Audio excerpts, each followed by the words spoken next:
Unang araw po ngayon po nagsimula ang tinatawag na fishing ban o yung pagbabawal sa pangingisda ng China sa pinagagawang Panatag o Scarborough Shoal. Pero ang ilang mangingisdang Pilipino sa Zambales, papalaot pa rin daw para sa kanilang kabuhayan. Mula sa Zambales, nakatutok live si Cedric Castillo. Cedric.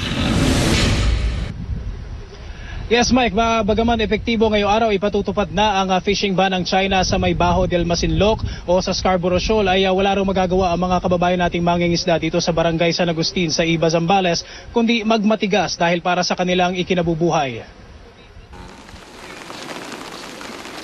Sa pampang ng Barangay San Agustin, Iba, Zambales, nakatakda sanang maglayag ngayong hapon papuntang Baho de Masinloc o Scarborough Shoal ang isa sa mga lancha o motherboat kung tawagin ng mga taga rito. Pero dahil hindi natapos ang pagkukumpuni, naudlot ang 14 na oras na biyahe bago pa makapangisda. Matagal na preparasyon daw ang kailangan bago maglayag. Kaya ngayon pa lang, inihahanda na ng mangingisdang si Alan ang kanyang motherboat. Sa susunod na linggo siya lalarga. Inilarawan niya sa amin na paraiso para sa kanila ang Scarborough. Pag mag-fishing ka kasi doon, kung talagang ihanap mo lang yung isda, kakapit ka lang sa bato, paikutan ka ng isda. Kung talagang takbuhan namin para masafety kami sa ano. So dun sa loob Panatag? Panatag. Pero dun sa labas? Masaklap, malaking alon. Ngayon, ang unang araw ng fishing ban na ipinatutupad ng China sa Scarborough Shoal. Nakatenga man daw sa ngayon ang motherboat ng mga tiga-barangay San Agustin. Handa raw silang makipagmatigasan sa mga dayuhan. Sindakan lang naman daw kasi ang nangyayari sa palibot ng Baho de Masinloc. Halimbawa, nakapundo ka sa batuhan, pag nilapitan ka nila, umatras ka, hahabulin ka. Pero hindi ka naman nila hulihin. Parang tatakutin ka lang. Malapit sa Pangpang, matatanaw ang isang nakataob na fishing vessel na inanod ng dagat papuntang San Agustin. Paniwala ng mga mangingisda roon, galing Taiwan ang sasakyang pandagat. Kung sa sukat pa lang nito, wala na raw Panama ang kanilang mga motherboat. Paano pa raw kaya ang sasakyan ng mga tiga-China? Malalaki yun sa kanila, yung motherboat namin dito maliliit kasi may mga katig. Ngayon sa kanila, wala nang katig yan, pwede na yan sa kung sa barko na tawag yan dito sa iba. Hindi na bangka. Hindi na bangka. Paano yung sa Chinese pa? Mas malaki yan sa kanila. Minsan, lulapit sila sa amin. Nagsisinya sa amin ng pagkain. Sinyasan lang, hindi naman namin alam. Binibigyan nila kami rin ng pagkain. So wala talaga alitan? Wala. Nung dumating na yung mga Navy, nakakalapit kayo sa Navy? Takot din kami. Ayon sa BFAR, ang 10 hanggang 15 milyang layo mula sa Scarborough kung saan nangingisda ang mga tiga-Zambales, malinaw raw na teritoryo pa rin natin. Kaya walang dapat ipangamba ang mga mangingisda. Ang naglalakihang alon sa pampang ng Barangay San Agustin, senyales daw na papalapit na ang panahon ng bagyo. Ngayon pa ba naman daw hihinto sa paghahanap buhay ang mga tiga roon? Malaki talaga mawawala dahil oras ng malakas ang hangin, di na kayo makatago sa loob. Siyempre, babawalan nila Mike, kung sa fishing ban ng China ay tila walang balak sumunod itong mga mangingisda na nakausap natin, handa naman daw silang sundin ang pulisiya o patakaran ng ating pamahalaan, lalo pat ngayong araw ay idineklara na rin ng BFAR na may fishing ban sa Scarborough Shoal o yung tinatawag na closed season. Mike? Cedric, yung mga mangingisdang kausap mo dyan sa bahagi nga na Zambales, wala silang ibang lugar kung saan sila nangingisda? Doon lang sila nangingisda talaga sa Panatag o Scarborough Shoal, Cedric? No, Mike, nilinaw nila sa atin, doon sila nangingisda 10 to 15 miles malayo sa Scarborough Shoal. Hindi mismo doon sa Scarborough Shoal o yung sa Panatag Shoal. At tinanong natin sa BFAR kung yung area na yun, pwede pa silang mag-fishing o mangisda dahil mayroon na nga tayong ban. Ang sinabi ng BFAR sa atin, yung 10 to 15 miles na area na yun, fishing, kung saan nangingisda itong mga kababayan natin, ay teritoryo pa rin daw natin, Mike. At wala daw dapat pangambahan at kailangan o okay lang na magpatuloy sila sa pangingisda, Mike. Maraming salamat, Cedric Castillo. At sa ibang balita, binisita kanina ni dating Pangulong Joseph Estrada ang mga biktima ng sunog sa Tondo. Nagkagulo ang mga biktima nang namigay si ERAP ng mga pagkain at tulong pinansyal. At sa gitna ng siksikan, hinimatay ang ilang residente. Nakatutok si John Consulta. Hindi magkamayo ang mga biktima ng sunog ng Isla Puting Bato sa Tondo, Maynila kanina nang dumating ang grupo ng dating Pangulong Joseph Estrada para mamigay ng tulong. Mistulang meeting de avance ang tagpo lalo't inanunsyo na ni Erap ang pagtakbo bilang alkalde ng Maynila sa eleksyon 2013. Dito ko po ginawa yung unang aking pelikulang Asyong Salonga. Doon po ako sumikat. At alam ko po ng mga tundo ang nagtanggilik sa aking mga pelikula. Pero nagkagulo nang magsimulang mamigay ng grocery items at tig 200 pesos si Erap sa mga biktima ng sunog na namamalagi sa Delpan Sports Complex. Ilang metro lang ang layo mula kay Erap. Nagsimula na ang singitan, tulakan at siksikan sa dapat sana ay pila para sa senior citizens. Pilit na inaayos ng organizers ang kaguluhan, pero tuloy pa rin ang paniningit sa pila ng ilan. Makaakyat lang sa entablado. Saglit itinigil ang pamimigay para makaalis si Erap sa gusali. Pero nang simulan muli ang pamimigay, tumindi pa ang tulakan at baleahan. Sa gitna ng siksikan, may ilang evacuees na hinimatay habang nakapila. Tulad ang dalawang babaeng ito na ang isa, 5 buwang buntis pala. Tinanggi ng kampo ni Erap na panunuyo na raw ito para sa eleksyon. Kung may calamity, kung nasunugan, kagaya ka dito. Hindi pa mumulitigay ka. Kaninang umaga, nagpakain naman ng almusal si Manila Mayor Alfredo Lim, bagamat wala roon ang alkalde. Nauna na rin namigay si Manila Mayor Alfredo Lim ng 100 pesos sa mga biktima ng sunog. Sa kabila ng kanilang paghihirap, tuloy pa rin ang buhay para sa mga nakakaraming evacuees na nakasilong ngayon dito sa Delpan Sports Complex. Pero marami sa kanilang umaasa na sana'y matugunan na ng mga otoridad ang kanilang pangangailangan para sa bagong matitirhan para kahit paano daw ay matuldukan na ang kanilang paghihirap na pinagdadaanan. Isa sa mga nagtitiis ang stroke victim na si Mang Rinaldo na hirap daw makakilos at natulog katabi ng mga basura ng evacuation center. Sa Himagdulas, kaya hindi ko makalakad. Sana magkaroon lang kami ng sariling bahay. John Consulta, nakatutok, 24 oras. Mga hiling na di na sana hinihingi. Edukasyon, kalusugan, karapatan ng mga kababaihan, mabuhay ng may dangal, Marangal na trabaho at sapat na sahod. mga serbisyong pinapangarap pa rin ng marami. Karapatan ba o pribilehyo?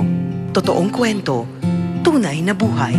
Samahan niyo kami sa biyaheng totoo. Ang isla na siya ring isang lalawigan ng Guimaras ay kabilang sa mga lalawigang nangunguna sa pagsugpo sa kahirapan dito sa Pilipinas. Pero sa kabila niyan, may mga Guimaras doon na hindi pa rin nakakaranas ng ginhawa sa buhay. Nananatili pa rin silang isang kahig, isang tuka. Narito ang biyaheng totoo ni Nelson Canla.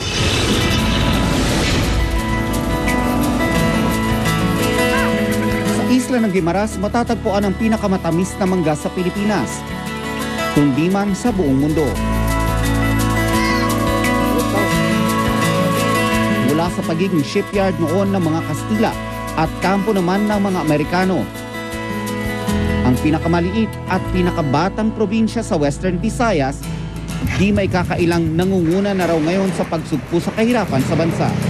Sa loob lang kasi ng 6 na taon simula 2003, mahigit kalahati ang ibinaba ng bilang ng mga maralita sa probinsya. Malapit na rin daw sumapat ang pasahod ng mga Guimaras noon para makaalpas sa kahirapan.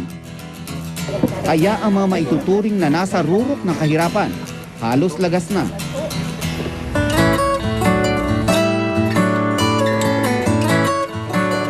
Kamusta po kayo? Maliban na lang sa mga gaya nila Lolo Reto, kung hindi kakahig, hindi tutuka. Minsan hindi na natigil sa pag-aalala kung saan kukunin ang kakainin o kung meron ba silang kakainin. Ginakain namin yan ng ungod, kamuting balagon, kamuting kahoy. Ito, mabulong ang gutom bala namin. Wala kami kainin nga kung ano. Yun ang kinakain ninyo sa tanghalian? Eh paano kung di kayo magtanim ng kamote? Di patay kami sa gutom kung di kami magtanom kamote. Mag-iisang daang taon nang magsasaka si Lolo, pero hanggang ngayon umaasa pa rin maibibigay na sa kanya ng gobyerno ang sinasakang lupa sa pamamagitan ng Comprehensive Agrarian Reform Program o CARP. Kailan daw po mapupunta sa inyo yung titulo? Wala pa. May kami titulo pa. Magating ang aming titulo na sabihan na kami yan ang halaga ng lupa. At kahit tila abot kamay na sana ang ginhawa, wala pa rin siyang perang pambili ng binhi, pataba, At higit sa lahat, kalabaw na pansaka. Pero kung magkaroon ba kayo ng kalabaw, sa edad ninyo na yan, kaya nyo pa ba magsaka? Kaya ko magkon, basta gahambulan ko. Kung karabaw nga magkon, inaganararo, diya mga kumagi, para nga matalaid. May mga mas mahalagang bagay daw kasing kailangan munang unahin at pag-ipunan ng maigi, gaya ng pambili ng kanin, ng asin. Pag pinakuluan nyo na ito, ano pa po yung isasama ninyo? Tubig lang. Tapos kanin? Oo. Kung may kanin, samahan ng sa kanin. Kung wala, yan ang kainin namin. Mahigit 8,000 piso kada buwan ang kitang itinakda ng gobyerno para sa isang pamilyang binubuo ng 6 na miyembro ay manatili raw na ligtas sa kahirapan. Si Lolo Reto, maswerte na kung maambunan ng 100 piso sa loob ng isang buwan. Ang 6 niyang anak, tulad din kasi niyang kapuspalad. May pira kami, yung nabigyan namin ng bigas, mga 2 kilo, ay hindi na pera. Na kung pangbili nila ng ulam, pag may pira kami, binabigyan namin. Pero kung wala, di wala. Sa nakalipas na 5 dekada, pababa na ng pababa ang bilang ng mga mahihirap sa bansa. Pero 3 sa kada 10 o mahigit 23 milyong Pilipino pa rin sa ngayon ang gaya ni Lolo Reto na dirt poor. Pinagkaitan di lamang ng sapat na kita, kundi lalong-lalo na ng mga payak na pangangailangan para mabuhay ng may dignidad, gaya ng pagkain, kasuotan, tirahan, edukasyon at serbisyong pangkalusugan, mga sagradong karapatan ng bawat tao sa mundo. Saan kayo pala kumukuha ng tubig? Yan, sa ilog. Paano yung gamot ninyo? Galing noon yun nga mga gamot, herbal. Sa pinakahuling tala, 5 sa kada 100 Pilipino ang wala pa ring bahay na masisilungan. Halos 2 sa bawat 10 walang mapagkunan ng malinis na tubig. 3 sa bawat 10 wala man lang palikuran. 3 sa bawat 5 naman ang namamatay ng walang natatanggap na serbisyong pangkalusugan. 1,2 milyong pamilya ang walang sapat na pagkain at 1 sa 20 Pilipino ang wala o kulang ang edukasyon na magtatawid sana sa kanila sa kahirapan. Simula noong 2009, 8 taon nang atrasado ang Pilipinas sa target itong makalahati ang bilang na may hirap sa taong 2015. Alinsunod na rin sa inilatag na Millennium Development Goals ng United Nations. Sa Timog Silangang Asya, pang-4 ang Pilipinas sa may pinakamaraming mahihirap at isa pa rin ang mga Pilipino sa mga pinakamahihirap at nagugutom na populasyon sa buong mundo.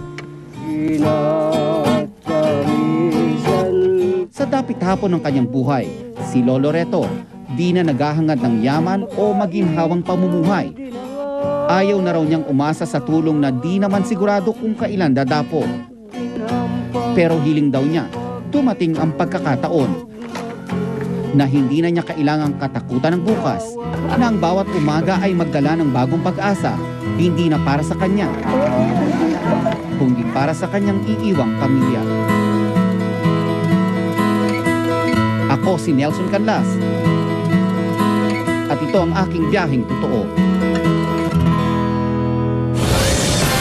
Susunod, 2 buwang buntis, nasagasaan ang bus sa Mandaluyong. Sa Nueva Vizcaya naman, batang kinidnap at binaltrato umano ng dating kinakasama ng kanyang ina, nabawi na ng mga otoridad. Tapos inamin niya pa daw, sir, na hiniwan niya ng plate to mukha. Claudine Barreto, naging madamdamin sa pagdinig ng kanyang asunto laban sa mga kapatid na Tulfo. At si Mami Judicia, humataw sa sayaw, bumirit pa sa kanyang birthday party kagabi.